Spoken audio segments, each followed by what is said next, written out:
ಮಮ್ಮಲ ಅವುಗಳ ಅಪ್ಪಲ ತಮ್ಮಲ ಅಣ್ಣಾలు ಎಲ್ಲಾಮೋ செய்யಬಹುದು எல்லான சம்மதோட நான் என்ன உரைய நான் தமிழில் கொண்டு வந்து ಇದು ನಗಬೋಸ ಅರ್ಥ ಆಡಕೂಡದು ಇದು ಹೊರಸೋಪು ತುಂಬ ಒಂದೇ ಒಂದು காரணங்காகி நான் தமிழில் இருக்கிறேன்.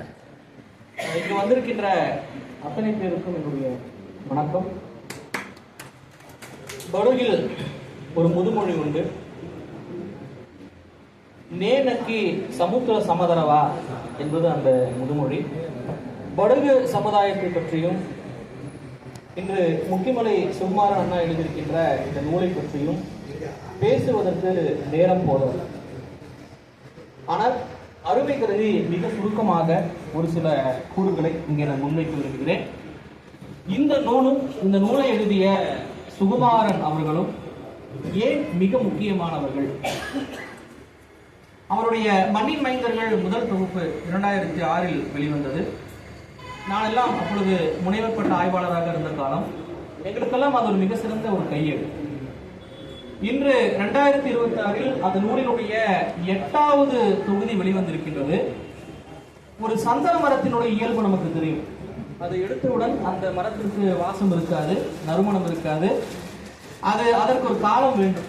அந்த வகையில் இந்த 8வது தொகுதி சந்தன மரத்தை போல கமழுகின்ற, நறுமணம் வீசுகின்ற ஒரு தொகுதியாக இருக்கின்றது என்பதில் எந்த விதமான ஐயமும் கிடையாது. மிக முக்கியமானது. அடுத்ததாக ஒரு 2 அடிப்படையான கூறுகள். நமக்கு வரலாறு, எழுதப்பட்ட வரலாறு, வழக்காறு என்கிற ஒரு சொல்லு. அதாவது பொதுவாக வரலாறு எப்படி எழுதப்படும் என்றால் வழக்காறுகளை வைத்துதான் வரலாறு எழுதப்படும். இதற்கு முன்பு பேசிய அத்தனை பேரும், நம்முடைய ஆரிமம்மாவிலிருந்து மணிமம்மா வரை அத்தனை பேரும் இதை பேசி சென்றார்கள். ஆனால் நம்மிடம் இருக்கின்ற மிகப்பெரிய பிரச்சனை, நம்முடைய வழக்காறுகளை வரலாறாக பதிவு செய்த ஆங்கிலேயர்களுக்கு நம்முடைய வடக மொழி தெரியாது. இரண்டாவது, ஒரு ஆய்வுக்கு மிக அடிப்படையானது களஆய்வு. நீங்கள் பார்க்கலாம், இங்கே அத்தனை படங்களிலும் நம்முடைய சுகுமாரன் மாமா அவர்கள் களஆய்வு செய்து நூலை ஏற்றிருக்கிறார். ஆங்கிலேயர்கள் அந்த அளவுக்கு களஆய்வு மேற்கொண்டார்களா என்பது ஒரு மிகப்பெரிய கேள்வி. நான் கேள்விப்பட்டவரை எட்கர்ட் கர்ஸ்டன் அவர்கள் கீழ்கோத்தகிரியை தாண்டி மேலே வரவில்லை என்கிற ஒரு தகவல் உள்ளார். அப்படி இருக்கும்போது அந்த வரலாறை அவர்கள் எப்படி பதிவு செய்திருக்க கூடும் என்றால், ஆங்கிலம் தெரிந்த ஒரு சில நபர்களிடம் கேட்டு அந்த கேட்டதனுடைய அடிப்படையிலே பதிவு செய்த வரலாறு. ஆனால் வருத்தமான விஷயம் என்னவென்றால், இந்த வரலாறை நாம் தொடர்ந்து பேசிக் கொண்டிருக்கிறோம், படித்துக் கொண்டிருக்கிறோம். ஆனால் இதனுடைய நிறை குறைகளை நாம் ஆராய்ந்தோமா என்பது மிகப்பெரிய கேள்வி. ஆக இந்த நூலினை அந்த நிறை குறைகளை ஆராய துணிந்த ஒரு சிறந்த ஆய்வாளனுடைய ரௌத்திரமாக நான் பார்க்கிறேன். பாரதியாருடைய ஒரு மொழி உண்டு, ரௌத்திரம் பழகு என்பார். ஒரு தவறை பார்த்துவிட்டு விலகுவது மட்டுமல்ல, அந்த தவறை சுட்டிக்காட்டி கேள்வி கேட்கின்ற ஒரு திறம் இருக்கின்றது அல்லவா, அந்த திறத்தினுடைய ஒட்டுமொத்த தொகுப்பு தான் இந்த நூலாக நான் பார்க்கிறேன்.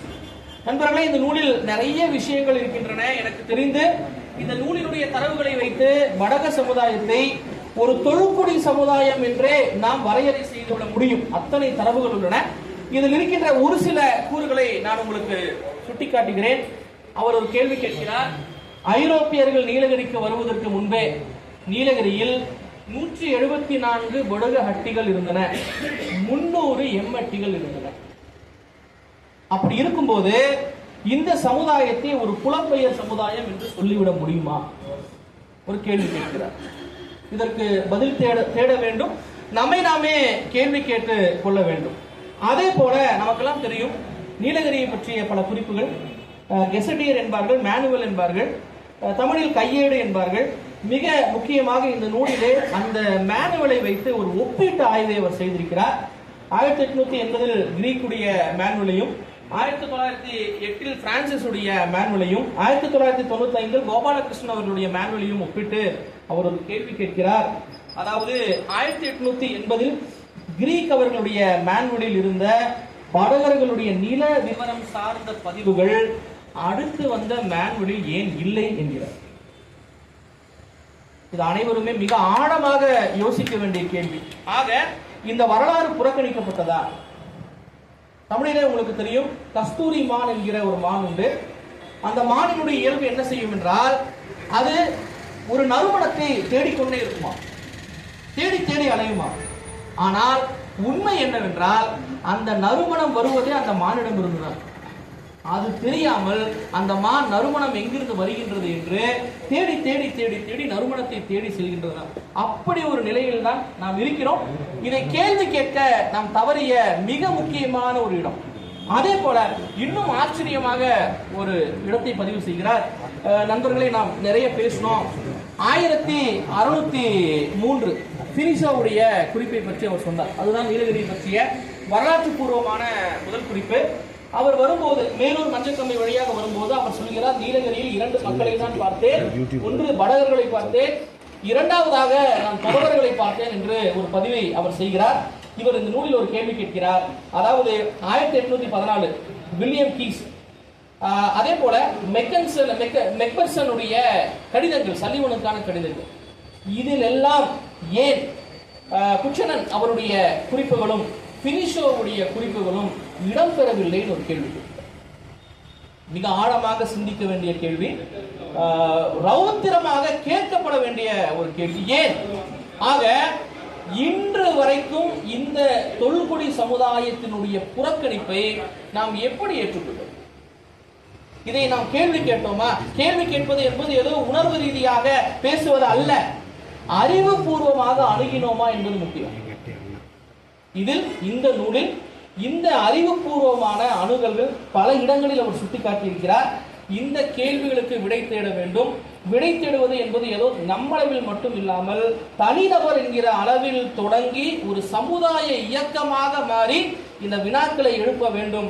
ஏனென்றால் நமக்கு நம்முடைய படுகாவல் இன்னொரு முதுமொழி உண்டு, வேண திந்தோ பதிக்குதமதாரா சக்கன திந்தோ சத்தமதாரா என்கிற ஒரு முதுமொழி உண்டு. இந்த நூலில் சக்கனு என்பது நமக்கு தெரியும், பலாப்பழம்.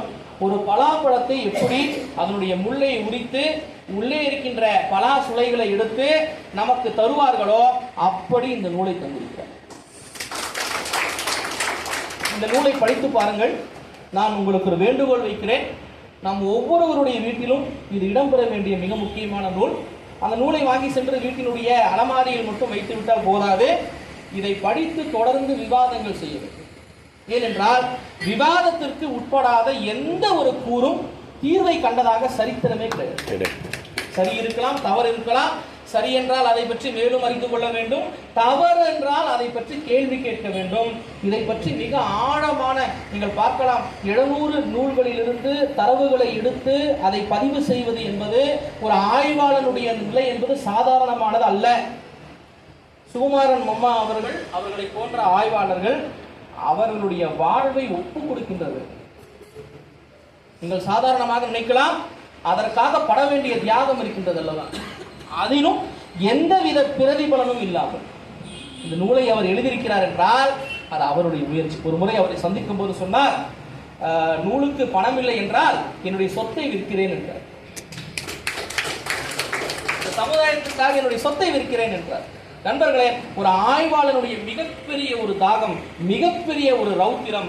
இந்த ரௌத்திரத்தை ஏதோ ஒரு புத்தகம் என்கிற பெயரளவில் மட்டும் நாம் விட்டுவிட்டோம் என்றால் வழக்காறு சார்ந்து வரலாறில் ஏற்பட்டிருக்கின்ற பிழைகளை தேடி தேடி தேடி தியாகம் செய்து அந்த முரண்களை நீக்கிய அந்த ஆய்வாளனுடைய உழைப்பை நாம் மரியாதை செய்யாமல் விட்டுவிட்டால் அது இந்த சமூகத்துக்கு பேரிடும்.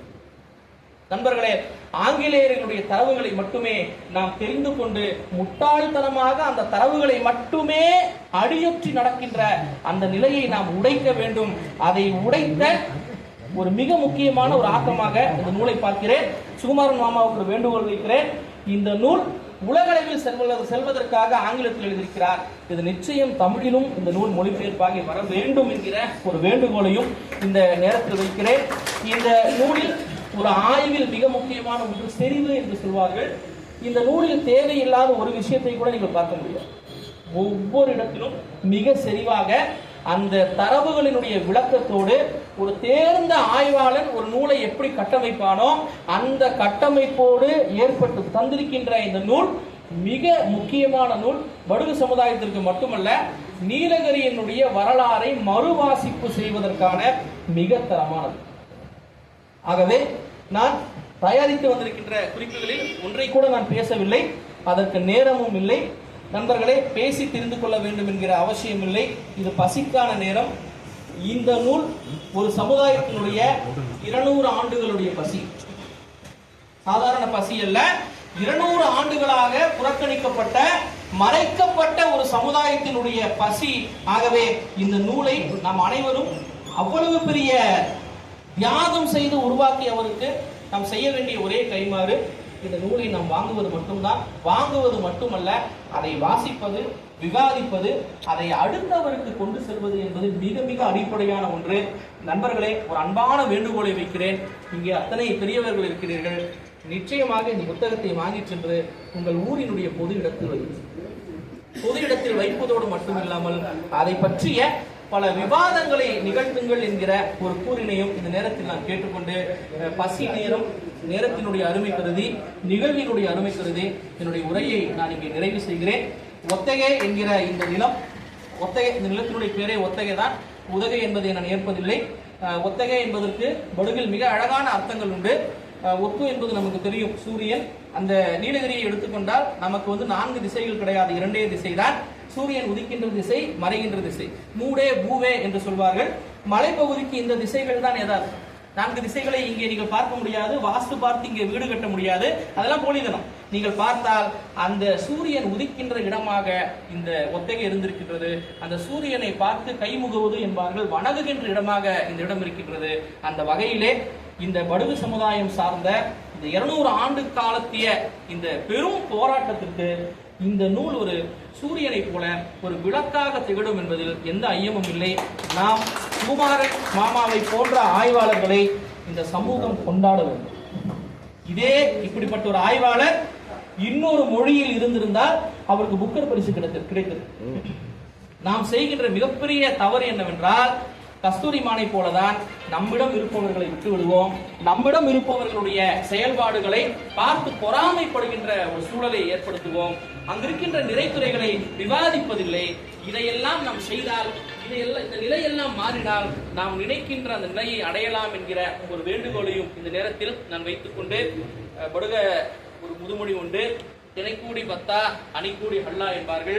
இன்னும் இந்த சமுதாயத்தினுடைய அந்த நிலை, அந்த அடைவு வெகு தொலைவில் இல்லை. நிச்சயமாக அடைகிறோம். ஏனென்றால் இருக்கின்றது வருகின்றது, இருக்கின்ற இடத்தில் தான் நாம் தேடுகிறோம். அந்த வகையில் இதை இன்னும் நாம் ஒரு கூடுதல் முயற்சியோடு, கூடுதல் ஆர்வத்தோடு கொண்டு செல்வோம். முக்கியமணி சுகுமாரன் மாமாவுடைய இந்த பயணம் மேலும் தொடரட்டும். அவருடைய பெற்றோர்களுக்கு நான் நன்றி சொல்கிறேன். ஏனென்றால் இப்படிப்பட்ட தியாகத்தோடு, எனக்கு தெரியும் ஒரு நூலை இயற்றுவது என்பது ஒரு குழந்தையை பெறுவதை போல. ஆக அத்தனையும் சகித்து கொண்ட அவருடைய பெற்றோருக்கும் அவருடைய குடும்பத்தாருக்கும் இந்த நேரத்திலே நான் நன்றி கூறுகிறேன். அவருக்கு எல்லாம் வல்ல எட்டப்பா நல்ல உடல் ஆயுளை தரட்டும். அவர் இன்னும் எழுதட்டும். இந்த சமூகமும் சரி, இந்த ஒத்தகையும் சரி, எல்லா ஆய்வாளர்களும் அவருக்கு நாம் துணை நிற்போம் என்று கூறி இந்த நல்ல வாய்ப்புக்கு நன்றி கூறுகிறேன். நன்றி, வணக்கம்.